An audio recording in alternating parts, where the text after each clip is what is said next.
New York City has one of the world's largest subway networks.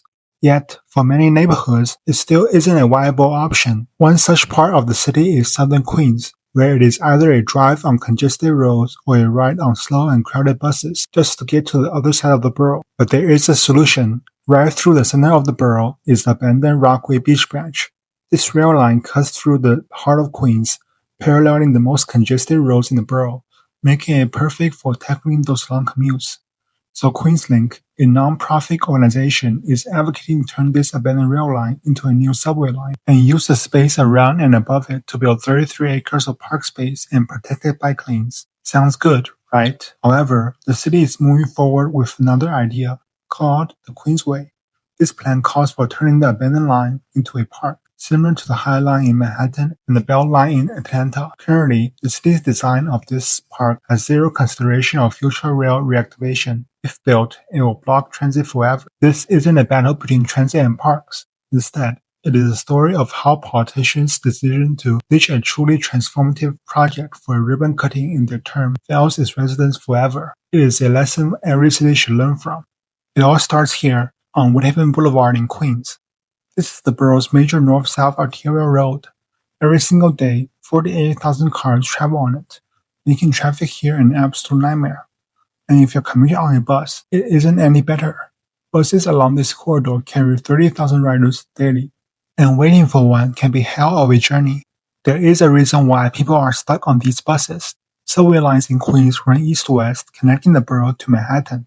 But if you're trying to go north-south in Queens, it's either a detour all the way into Manhattan and then back out, or packing onto one of those slow buses I just mentioned. And for southern Queens, these long commutes are not just about going to the northern part of the same borough, but also to Midtown Manhattan. Subway lines that do run through these areas swim through Brooklyn and Lower Manhattan first, before finally reaching Midtown, and are infrequent and unreliable. But it doesn't have to be this way. Just a few blocks away from the gridlock of Woodhaven Boulevard is the Rockaway Beach branch, a rail line that has been sitting abandoned since the 1960s. Now, QueensLink, a non-profit organization, is calling to reactivate this 3.5-mile-long corridor as a subway line, adding 4 new subway stations and running the M train from Queens Boulevard down the line to the Rockaways.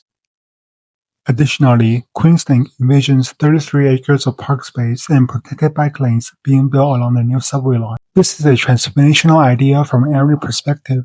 As the borough's first ever north-south subway line, QueensLink would not only benefit the 30,000 bus riders traveling along Woodhaven Boulevard, but it will also cut travel times for residents commuting from southern Queens into Midtown, by creating a more direct route that doesn't swing through Brooklyn and Lower Manhattan.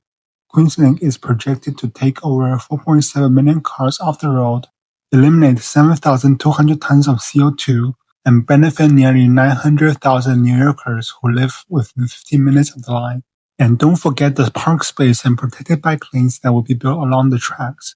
It will be great for recreation and last-mile connectivity to transit. But the one benefit that is often overlooked is the fact that this is all being built on an existing rail right away. Tunneling in dense urban areas is notoriously challenging, and even when cities look above ground, securing a right-of-way could often mean land acquisition, which not only adds cost to the project but also takes years to complete. When you have a rail line sitting there, it skips all that hassle, saving time and money and avoiding displacing homes and businesses. While this is an absolute game changer, cheap yet short-sighted projects often get in the way. This is the Queensway, a plan to convert the Rockaway Beach branch into a park, and it is a direct replica of the High Line in Manhattan. First phase of the Queensway, namely the Metropolitan Hub, has already been given a green light to move forward, and is currently included in the city budget for 2026. The most disappointing part of this is that the current mayor, Mamdani, was a QueensLink supporter as an assemblyman. Yet his administration is backing and funding the Queensway now that he's the mayor. You might ask, what is wrong with the park? Well, the problem isn't that we don't want parks, but how the current park design will block transit. Right now, the first phase of the Queensway is designed with no consideration of future rail reactivation, meaning there won't be any space left on the right-of-way to lay the tracks in the future. And that is the biggest problem with the Queensway plan. While you may think we can just add transit later, The reality is much harsher. In the 1990s, people in Atlanta wanted to reuse an abandoned rail line to build a trail with the transit line alongside it, similar to what QueensLink is trying to do in New York. This was known as the BeltLine. However, the city decided to fund the trail and park first and said, "We'll leave space for transit to be built later." And that's what happened. The trail and park were built and space was preserved for a future transit line. Fast forward to 20 years later, when the city wanted to build a transit, it got pushed back by the community. People have gotten used to the status quo of the park and trail and do not want a transit added to the corridor. That would mean changing the landscape in their eyes. So the light rail that was literally shovel-ready was stalled due to this opposition. As you can see, even though space was technically left for the rail on the BeltLine, it didn't make it easy to build later. If we built the Queensway first, we would literally have to tear it up to add transit in, which won't be popular and will be extremely difficult. BeltLine wasn't able to do it with space left for rail. Not to mention the Queensway plan doesn't save space for rail at all. And that leads up to the main point of this video. Although Queensway may be cheaper and could be completed in just a few years, it will be a permanent blocker to transit reactivation on the corridor. Politicians favor such a project as they can take credit for its completion before their term is up. But the long-term benefits of transit go away with those short-sighted decisions. For those of you watching around the world, the QueensLink versus Queensway fight is a reminder to look closely after those decisions in your own city. But for those of you from New York City, especially Queens, this is an ongoing crisis. Right now, the city has confirmed its support for the Queensway project and is planning to start construction on Phase 1 by the end of 2026. But the fight is not over, and that's where you can help. QueensLink has started a letter writing campaign. Please use the letter writing tool on the QueensLink website to tell Mayor Mamdani and our officials that we need both rails and trails, urging them to defund the Queensway project. If time allows, you can also get the message out by catching him at an event or watching his recent live stream on Twitch to ask him about QueensLink. In the 1960s, a large rail line was abandoned due to a decrease in business. A local grassroots organization rose up and submitted a proposition to the council to revitalize the corridor and bring transit and trails back to the area, serving hundreds of thousands of people in what is otherwise a transit desert.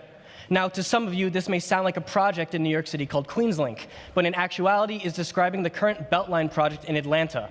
Even though the BeltLine project was initiated 27 years ago, not a cent was spent, a train built, or an inch of track revitalized. Why? The city decided to build the park first. This story serves as a cautionary tale for the current council. Currently, $43 million is allocated in the mayor's executive budget for Queensway, a project that would redesignate the sitting rail line in Queens as parkland. I'm here to warn not only the council, but also those around us that this is a terrible idea. According to New York's interpretation of the public trust doctrine, once a park is built, it becomes increasingly impossible, if not incredibly rare, to do any further development. Any transit addition is delayed and debated indefinitely until effectively becoming canceled. We need more than promises from the council or the mayor to eventually integrate rail, because as history has shown us, it doesn't work this way. Luckily, a proposed alternative to Queensway called QueensLink has a fully laid out plan to revitalize the existing rail and integrate 33 new acres of parkland, the best of both worlds. But it's being ignored by the mayor and the council. I am urging the council to learn from the mistakes of their colleagues in Atlanta, take time and look into the possibility of QueensLink, block the mayor, cut Queensway from the executive budget. Otherwise, you turn your back on the people you promised to improve the city for. Do not make this mistake.